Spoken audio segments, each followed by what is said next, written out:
জামায়াত নেতা এটিএম আজহারুল ইসলামের মৃত্যুদণ্ডের বিরুদ্ধে করা আপিলের শুনানি শেষ হয়েছে। ২৭ মে রায় ঘোষণা করবেন সর্বোচ্চ আদালত। আজহারের আইনজীবী শিশির মনিরের প্রত্যাশা রায়ে নতুন ইতিহাস রচিত হবে। জুডিশিয়াল কিলিংয়ের কলঙ্ক থেকে আংশিক হলেও মুক্তি পাবেন বিচার বিভাগ। আর প্রসিকিউটর গাজী তামিম বলেন, বিগত সরকারের সময় ট্রাইব্যুনাল আইনের অপপ্রয়োগ হয়েছে। আরও জানাচ্ছেন কাজী পাপ্পু।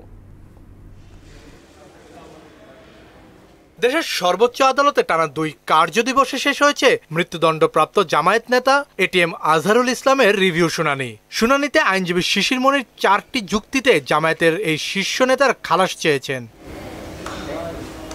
প্রধান বিচারপতির নেতৃত্বে ৭ বিচারপতির পূর্ণাঙ্গ আপিল বেঞ্চে ৩ পক্ষের শুনানি শেষ হয়। রায়ের জন্য ২৭ মে দিন ধার্য করেন আদালত। পরে এটিএম আজহারের আইনজীবী শিশির মনির বলেন, সিন্ডিকেট করে জামায়াত নেতাদের জুডিশিয়াল কিলিং করা হয়েছে। তার আশা এটিএম আজহার খালাস পাবেন।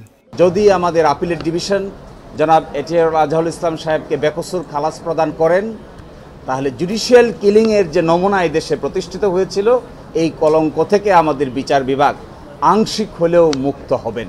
সাবেক প্রধান বিচারপতি এসকে সিনহা শেখ হাসিনার সঙ্গে গোপনে দেখা করে জামায়াতের নেতাদের বিচার করার পরামর্শ দেন বলে অভিযোগ করেছেন শিশির মনির।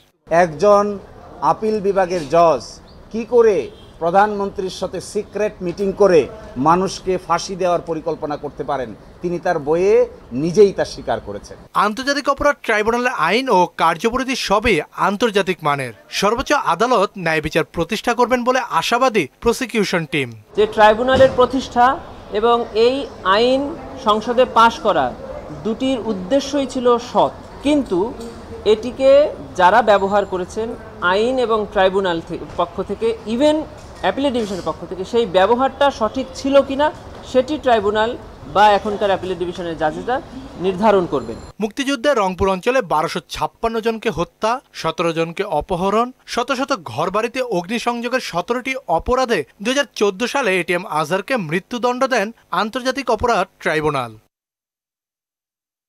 কাজী পাপ্পু, মোহনা সংবাদ, ঢাকা।